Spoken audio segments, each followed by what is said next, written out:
ज़िले घोटकी सदर मीर बाबर खान लुंड PP office पहुंची पीपी अगवाणन सां गॾिजाणी कई। पीपी सदर शहर में तरक्याती कम कराइण बाबति पीपी अगवाणन सां शहर की बेहतरी लाइ गौर वीचार कयो ऐं घोटकी शहर में सफ़ाई सुथराई समेत वधीक तरक्याती कम कराइण बाबति ॻाल्हि ॿोल कई।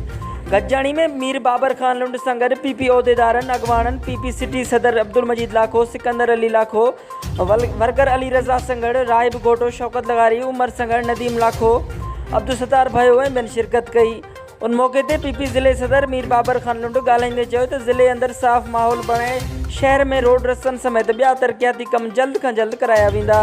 हिन चयो त पाकिस्तान पीपल्स पार्टी जे चेयरमैन बिलावल भुट्टो जे हुकुम मुताबिक़ ज़िले सदर जी हैसियत सां पंहिंजो फ़र्ज़ु निभाईंदे शहर में तरक्याती कम कराइबा ऐं कोटा मां आयल नौकरियूं पीपी वर्कर पुरैतनि खे ॾेई ॿियूं सहूलियतूं बि फराहम कयूं वेंदियूं। उन मौके ते पीपी सिटी घोटकी जे सदर मुजाहिद अब्दुल मजीद लाखो पीपी ज़िले सदर मीर बाबर खान लुंड खे अजरत ऐं गुलनि जा तोहफ़ा पिणु ॾिना।